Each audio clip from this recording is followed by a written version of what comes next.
Hello students. आइए आज हम देखते हैं लास्ट स्प्रिंग बसंत खो गया के क्वेश्चन आंसर को। पहला क्वेश्चन है, साहेब कचड़ों के ढेर में क्या ढूंढ रहा है? वह कहाँ से आया है और कहाँ रहता है? इसका उत्तर है, साहेब कचड़ों के ढेर में चांदी के सिक्के और नोट ढूंढ रहा है। वह बांग्लादेश से आया है और अभी दिल्ली के सीमापुरी में रहता है। दूसरा प्रश्न है, लेखक उन नंगे पैर रहने वाले बच्चों के लिए क्या कहते हैं? इसका उत्तर है, लेखक कहते हैं कि वे बच्चे इतने गरीब हैं कि पहनने के लिए जूते नहीं खरीद सकते, पर यह भी हो सकता है कि नंगे पैर चलना उनके लिए एक परंपरा हो गया है। तीसरा प्रश्न है, क्या साहेब चाय की दुकान में काम करते हुए खुश हैं? समझाइए।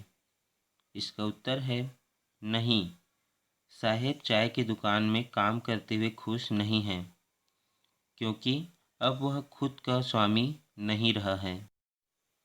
चौथा प्रश्न है, कौन सी चीज़ें फिरोजाबाद शहर को प्रसिद्ध बनाती हैं? इसका उत्तर है, यहाँ की चूड़ियाँ फिरोजाबाद को प्रसिद्ध बनाती हैं और कांच गलाने के कारखाने भारत में एक केंद्र है। पांचवी प्रश्न है, कांच की चूड़ी के कारखाने में काम करते हुए कौन सी दिक्कतें होती हैं, वर्णन कीजिए। इसका उत्तर है, कारखाने में काम करने वाले वर्कर्स को कांच की चूड़ियों को पॉलिश करते हुए उनके धूल से अंधे होने की संभावना होती है, क्योंकि भट्ठी के आसपास की ताप बहुत ज़्यादा होती है। छठवीं प्रश्न है, मुकेश का स्वभाव उनके परिवार के परिस्थिति से किस प्रकार से अलग है? इसका उत्तर है, मुकेश चूड़ी बनाने वाले परिवार से आता है। वह मोटर मैकेनिक बनना चाहता है और कार चलाना चाहता है। सातवें प्रश्न है, लोगों के द्वारा गांव से शहर की ओर पलायन करने के क्या कारण हो सकते हैं? इसके उत्तर है, पलायन के कई कारण होते हैं, जैसे बार बार तूफान आने से उनके खेत और घर तबाह हो जाते हैं, जिससे उनके खाने के लिए कुछ भी नहीं रहता। और दूसरा अन्य महत्वपूर्ण कारण है, उनके गांव के लोक या पारंपरिक कलाएं नष्ट हो जाती हैं। आठवां प्रश्न है, साहेब कौन था? उनका पूरा नाम क्या था? इसका उत्तर है, साहेब एक छोटा लड़का था। उसका पूरा नाम था साहब-ए-आलम, जो दिल्ली के सीमापुरी में रहता था, जो कबाड़ बीनने का काम करता था। 9वीं प्रश्न है, लास्ट स्प्रिंग शीर्षक क्या संदेश देती है? इसका उत्तर है, लास्ट स्प्रिंग शीर्षक संदेश देती है कि बचपन बसंत ऋतु के समान होती है।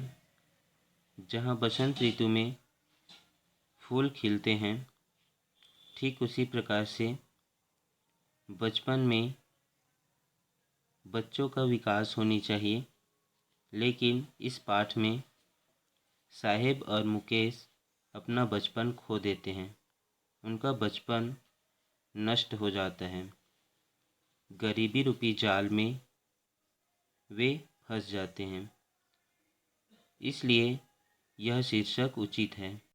10वें प्रश्न है, कौन सी ताकतें फिरोजाबाद के चूड़ी कारखानों में काम करने वाले गरीबों को वहां काम करते रहने के लिए बाध्य करती हैं? इसका उत्तर है, फिरोजाबाद में दो अलग अलग संसार कार्य करती हैं। पहला, वो जिनका परिवार चूड़ी बनाने का काम में लगा रहता है, चूड़ी बनाते हैं। वे शोषण के शिकार होते हैं और गरीबी के जाल में फंस गए होते हैं। दूसरे वे लोग होते हैं जो साहूकार या दलाल होते हैं और पुलिस होते हैं।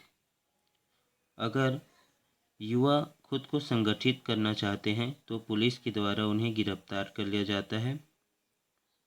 उन्हें स्वयं को संगठित होने के लिए सोचने भी नहीं दिया जाता और ताकतवर लोगों के द्वारा उन्हें हमेशा गरीब बनाए रखा जाता है।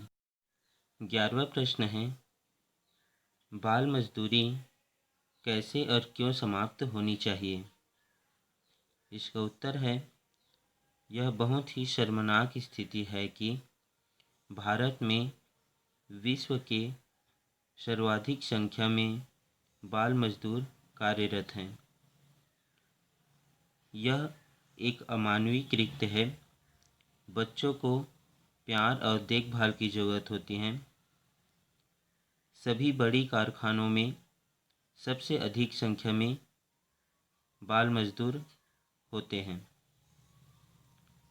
फिरोजाबाद के चूड़ी कारखाने में 20,000 से अधिक बच्चे कार्य कर रहे हैं।